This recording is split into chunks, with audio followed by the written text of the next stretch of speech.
In the quiet village of Ensabura, a story unfolded that people still whisper about today. It's the story of a little girl named Ama, whose life was shattered when she was just 10 years old. Her father, Kojo Mensa, a kind and hard-working man, passed away suddenly. He was her whole world, her only light.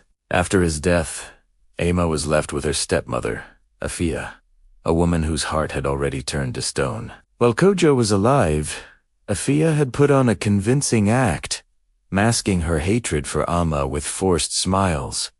But once he was gone, her cruelty was unleashed. She starved the little girl, forced her to sleep on the cold, hard floor, and worked her like a servant. Through all this, Ama held on to her father's last words. Goodness always wins, my child, even when the world turns dark. She endured the torment in silence, her spirit unbroken. One day, a wealthy man named Mr. Kwabena Usu, who had been a close friend of Kojo's, returned to the village. He brought with him a shocking secret. Kojo had left behind a hidden fortune, with instructions that it was to be given to Ayame on her 18th birthday. Ifia, eavesdropping from behind a door, felt a wicked greed spark in her eyes. The seed of a terrible plan was planted. That very night, she cornered her new husband, Ya, a lazy drunk, who had only married her for what little money she had. Ya, she whispered with a glint in her eye, that foolish girl is sitting on a mountain of gold. If she were to... disappear... it would all be mine. Together, they plotted Ama's death, their hearts blackened by greed. The plan was simple and cruel. Poison. The next morning, Afia cooked Ama his favorite meal, a delicious plate of ampesi with a rich Konameyer stew. But into this beloved dish, she mixed a deadly poison. She called for Ayame to come and eat, but the girl had already left to fetch firewood. Hunger, however, couldn't wait for Ya. He stumbled into the kitchen, the savory aroma hitting him instantly. Ah, Efia. He grinned.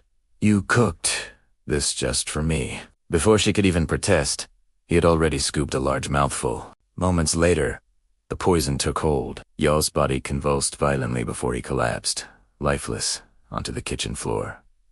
The trap had claimed the wrong victim. Afia let out a scream of pure terror. She tried desperately to hide what had happened, but it was too late. Her screams had drawn the neighbors, and among them was Ama, just returning from her errand. She froze at the horrifying scene, Ya's still body and his stepmother wailing over him.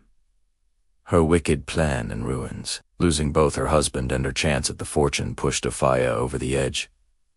Madness consumed her. That night, she crept into Ama's room, a kitchen knife clutched in her trembling hand, but her shaky movements gave her away. The neighbors, who had grown suspicious after the day's events, had been watching the house. They burst in just as she raised the knife, saving Ama's life. They held Afia down until the village chief arrived.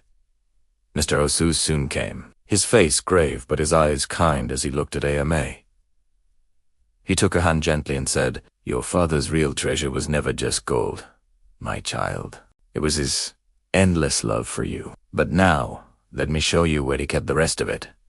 He led her to an old mango tree where her father used to sit. Buried beneath it was a small wooden chest. Inside, Ama found a heartfelt letter, gold coins, and land documents enough to secure her future forever. Afia was arrested the next morning. The weight of her guilt and the harsh reality of prison crushed her spirit. She died just a few months later, bitter and completely alone. As for Ayama, she grew into a strong, beautiful, and wise young woman. With the fortune her father left her, she didn't just enrich herself, she enriched her entire community. She built a school and named it the Mensa Memorial, a lasting tribute to her loving father. People in Ensabura came to know her as the richest and kindest woman in the village.